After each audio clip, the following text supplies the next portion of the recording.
Eric Yonce was born in Florida and raised in CD6. His father served as a police officer in Ocala. His mother leads the local realtor association.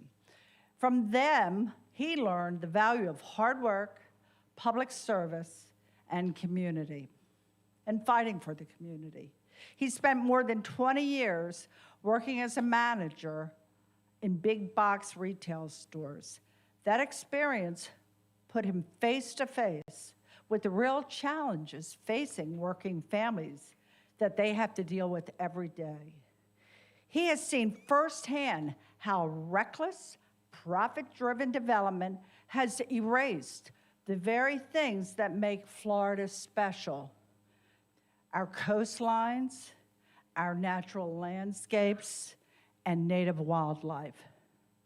In 2022, he completed a 2,000-mile-plus hike through the Appalachian Trail, which tested his endurance and reinforced his belief in perseverance, purpose, and resilience. Eric brings a working class people perspective to public service that is shaped by real-world experience and a deep love for the district that he calls home. He is running for office because someone needs to stand up and say enough. We deserve better. Please give a warm welcome to candidate for Congressional District 6, Eric Yonce.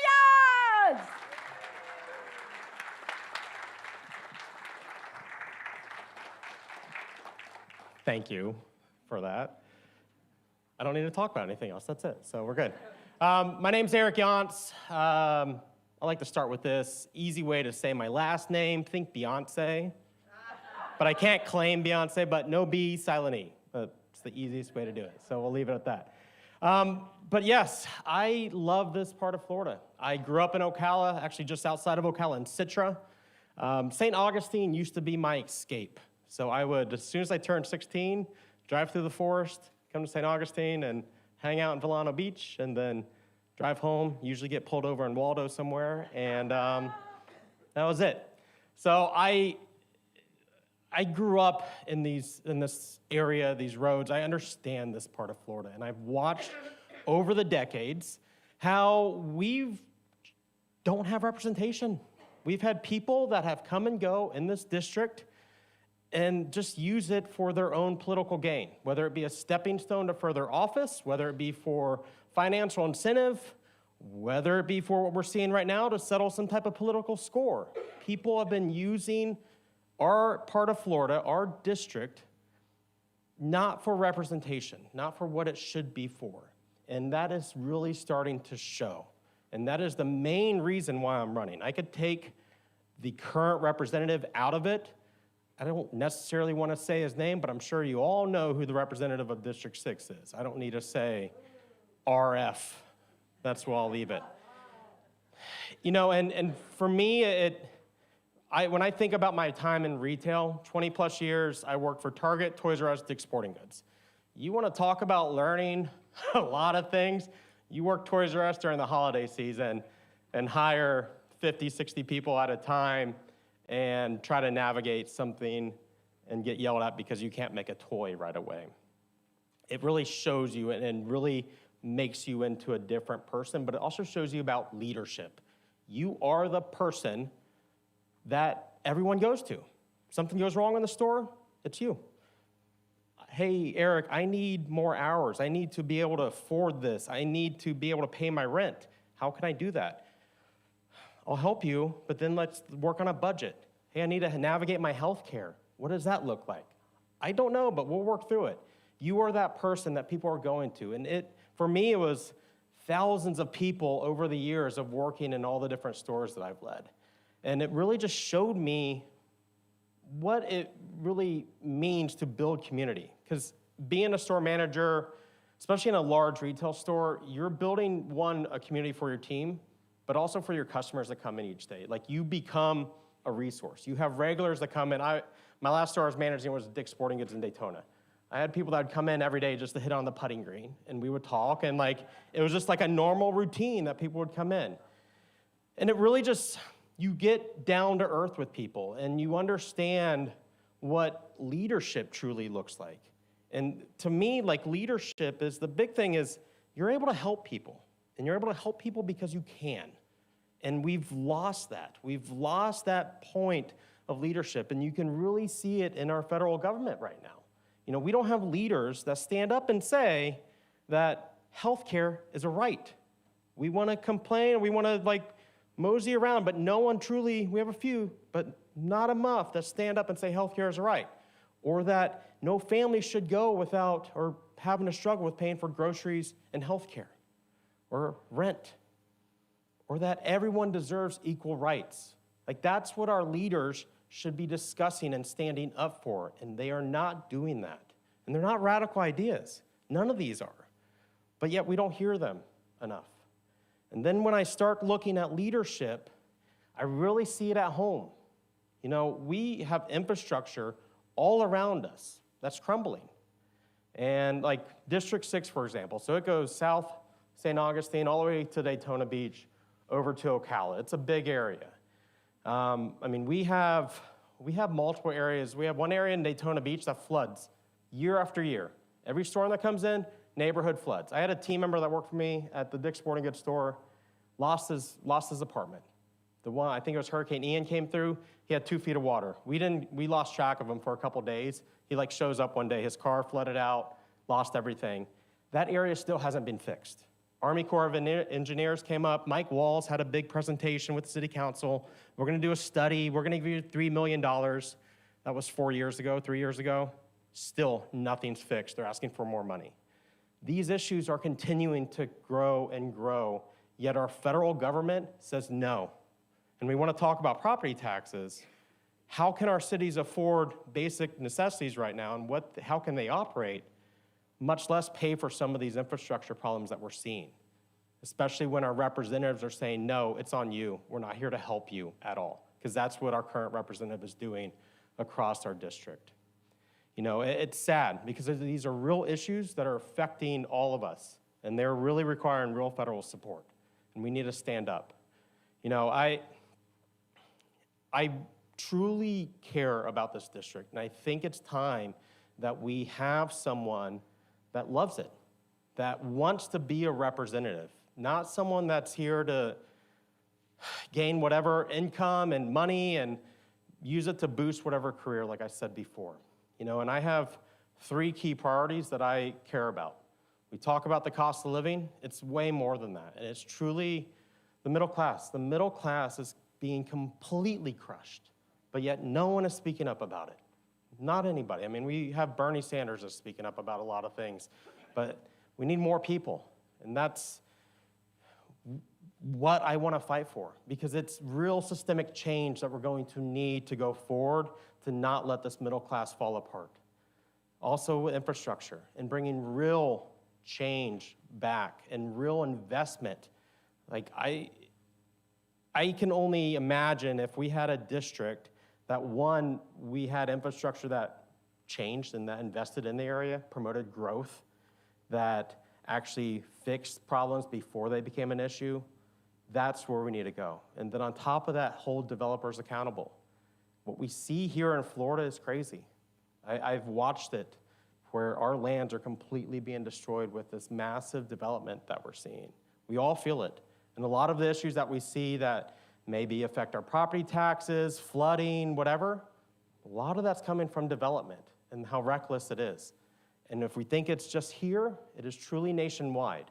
And that's where we need somebody. We need Congress to start stepping in and hold these developers accountable and make sure, hey, we can't take advantage of people, because we're also seeing that as well. Spent a little bit of time in real estate after I got out of retail, after I got done hiking. And I went through a phase. I had a midlife crisis. I got done with retail. I was like, I need to change. I hiked for 4 months. Thank you, Jesse, for being there with me, my partner over there videoing. And then I was like, I need to get out of this and start changing. I tried real estate for a year because my mom was in it. And what I saw just really disheartened me with things. You had these large-scale developments coming in and, one, not working with realtors, but also, two, taking advantage of people trying to buy their home and putting them in situations where they were stuck, and it's just not fair, and it's really bad. And people get excited with buying a home, and it's their major purchase, the thing they really want, that American dream, and then they're stuck in this rotten deal. And we see it nonstop, and that needs to stop. So 2 things there. My last thing I really, truly care about is just accountability. It's not hard. As Rachel said, I'm going to say his name. Randy Fine won't even come near holding in Town Hall in District 6 unless it's paid for by some type of whatever, and he doesn't have to answer to anything. It's not right. We need accountability back to voters, back to you. And that is like the big thing. What we need to get rid of is Citizens United. And that's the first thing that we have to get rid of. That is one of the only ways that we start making this change. We get the money from behind these political people and say, hey, the reason I'm in office is because of you, so I answer to you. But we don't have that.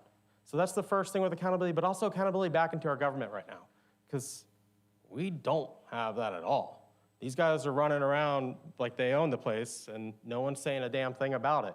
So Congress needs to get their act in gear and start holding their back of the third of the political spectrum and hold accountability. Those are the 3 big things that we have to do when we start getting into office.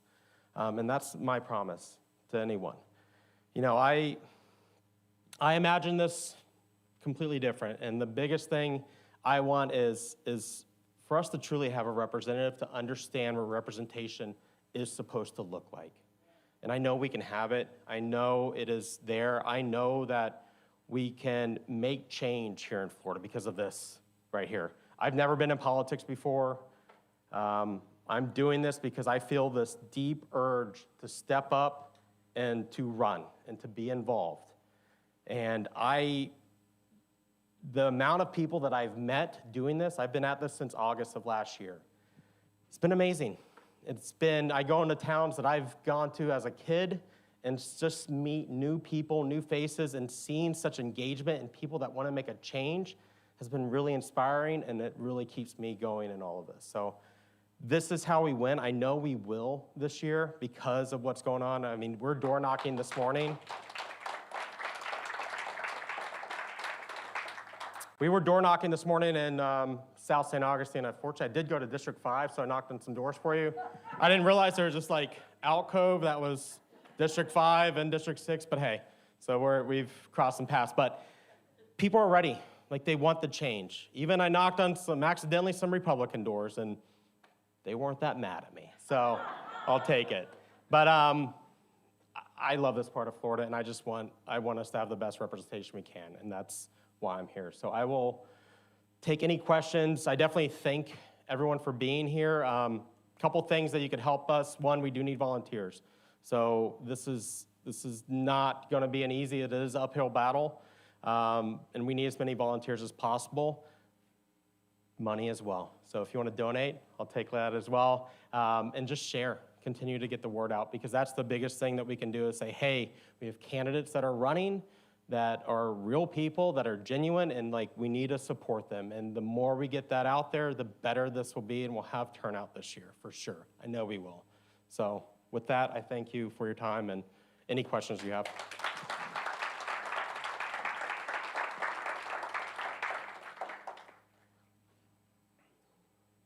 If you have questions, just raise your hand.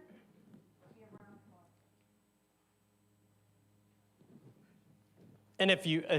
And now we have time because I flew through that. And I was going to say if we ran out of time, I wouldn't. But I'll take yours now, yeah.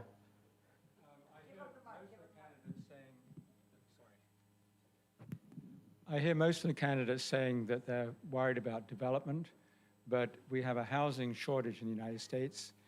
I bought a house in a development about a year ago. It was delightful, wonderful house, and we had to be really careful to not say that the perfect is the enemy of the good in housing. Yeah, Florida's always going to have development. It's part of who we are as a state. My biggest thing is we can have smart development. What we're seeing right now is lands that are going to be in completely clear cut, and these lands are vital to the state. I mean, they're marshlands for the most part, and then they get infilled, and not a good infill. There's infill development, which actually is positive, but these lands are being infilled in, raised up 3-4 feet off of grade, and now where does all that water go? Because it doesn't go where it should. That's what we're seeing, and that's the problem we're seeing right now is just these massive, luckily the blue ribbon bill for the state did not go through, but that would have been 15,000 acres without any regulation of what could have went there. And that's the scary part is our state's run by developers right now. And there needs to be a balance. That's where I come from with it. Okay. As someone who has hired minimum wage employees, what policies are most important to help these people afford to live and stay in Florida? That's great. That could be a very long discussion. I think definitely, obviously, healthcare and providing access. A couple things that worry me right now, and I was reading something this morning about it, and we don't necessarily talk about, but it was something I would talk to my employees about, is some of this easy financing that's out there that is preying on people. So you think of like Klarna, and there's the Afterpay, things like that. They're preying on individuals, and it's not healthy, and that doesn't also report to credit agencies at all. So there's a lot of this hidden debt that people don't necessarily know about. We need regulation on that, and I think that is key. I do see promise, and I hear a lot more conversation with interest rate kind of reform and making sure we're controlling interest rates on credit cards. I think that's also key to help people in this piece, because a lot of where they live is on credit, unfortunately, of how they're trying to survive right now.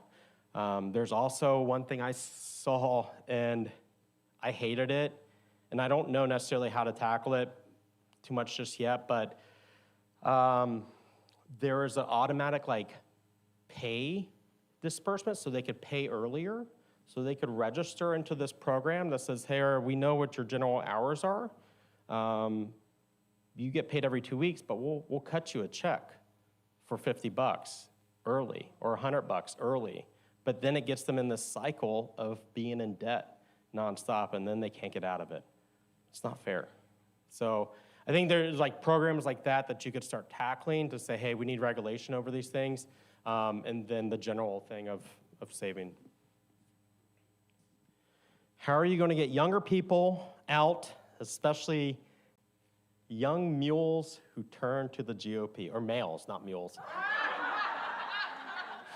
Maybe mules, who knows?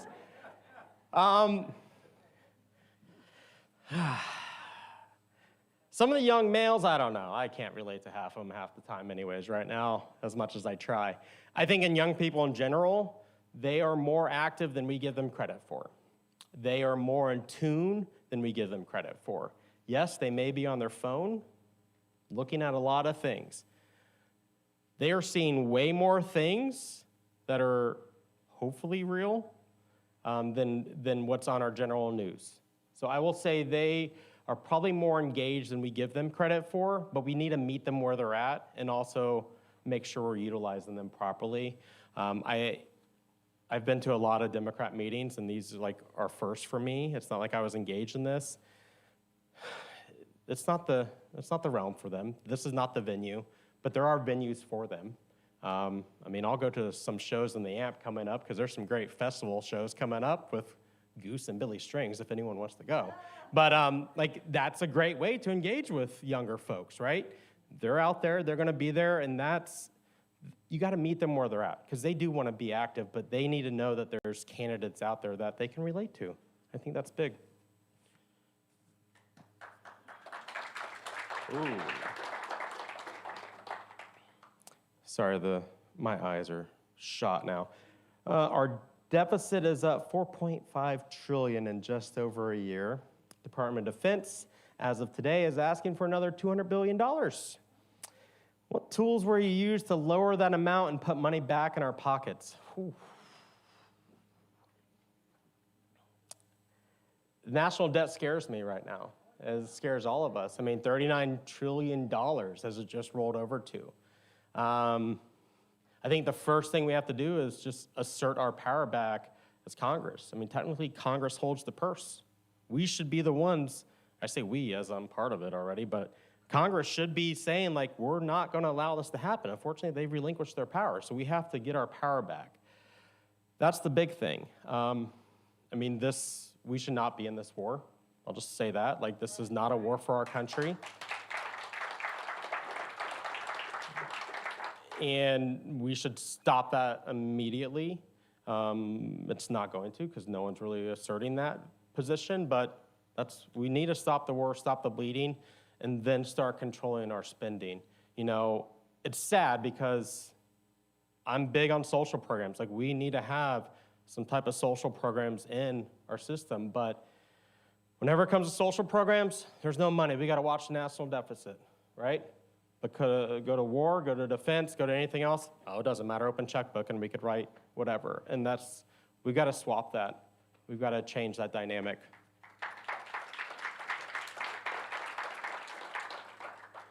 Social Security and Medicare is important to seniors. What will you do to ensure these programs remain solvent forever?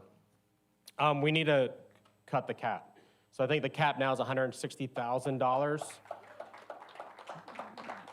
We need to cut that. We need to raise it, and we should have a tiered system to where as you make more money, you're paying more money into Social Security. I mean, we need true tax reform across the board, and it's not just Social Security and cutting that cap, but that is the main thing. I mean, I'll tell you, my generation, we grew up being told we're not going to have Social Security at all. Like, I remember being in school and be like, you're not going to have this whenever you grow up, but you're paying into it now.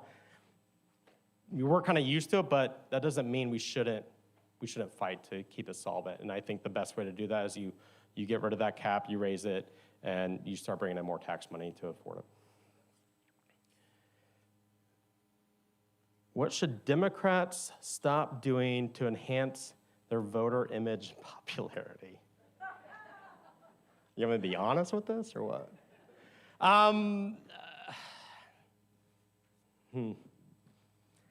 This is the toughest question I've had yet. I would say stop pushing out normal people that want to run for office.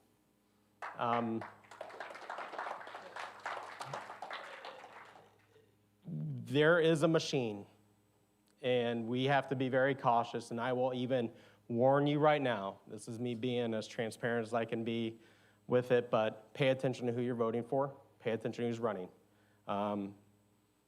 You know, there's coming into this from the outside and not being a part of a political spectrum, you know, I know a lot of this is about money, but it goes well beyond that, and it is truly about money, and it is crazy how much it is about money, to the fact of we push people out that really want to try to make a difference, and that makes people not want to be engaged with the party. You know, I think of Bernie Sanders the last 2 times he tried to run, and that, like, regardless of your thoughts on him, he should have been able to run, be in the primary, and had a chance, and that pushed people away from the party. That's my thought of it. Would you support a work for restoration of FCC fairness doctrine and work to limit Citizens United decisions and its efforts? Well, yes, we shouldn't. Citizens United needs to go away. I mean, the money in politics, like, we should have, it should be like, we should have a system in place to help these people run for office, these people, meaning myself, to say, hey, here's your financial thing. Let's take the money out of it. That way you can start connecting with people and not have to worry about what fundraising you're going to do, and you hit X amount of hundreds, millions of dollars. you lose track of what you're really truly doing this for. And that then makes it to where I'm not working for you. You know, I'm working, it's just like an article that I read just yesterday with Randy Fine. He had a meeting with small business owners in Ormond Beach.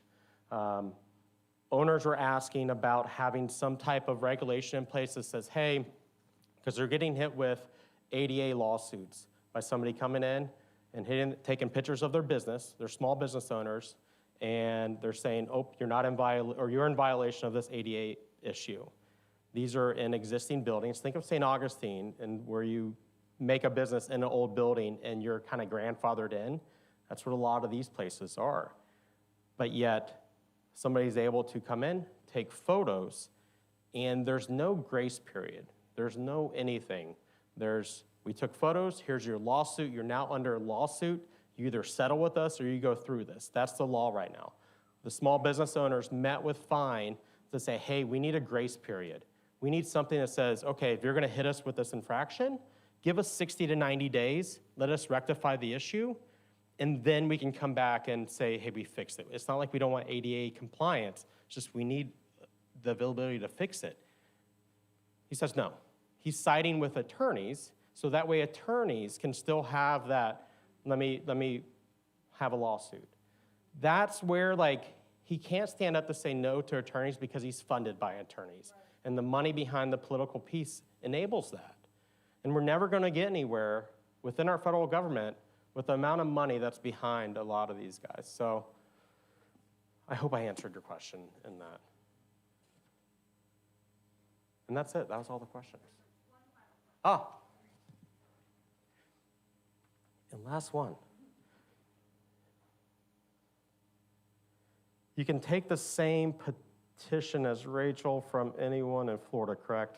Yeah, so with the redistricting piece right now, so the redistricting hearing is in April. For those that don't know, we'll see what the state does. I don't think they're gonna do it, but we'll see what happens. But they open that up with petitions for anyone in the state. So as long as you're an active registered voter in the state of Florida, you can sign a petition.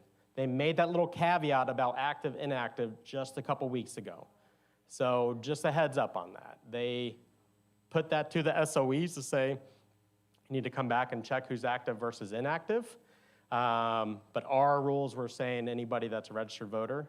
But yes, registered voter in the state, I don't care if you're active, inactive, I'll still turn it in and we'll see if they count it or not. But as long as you're registered, we could take petitions.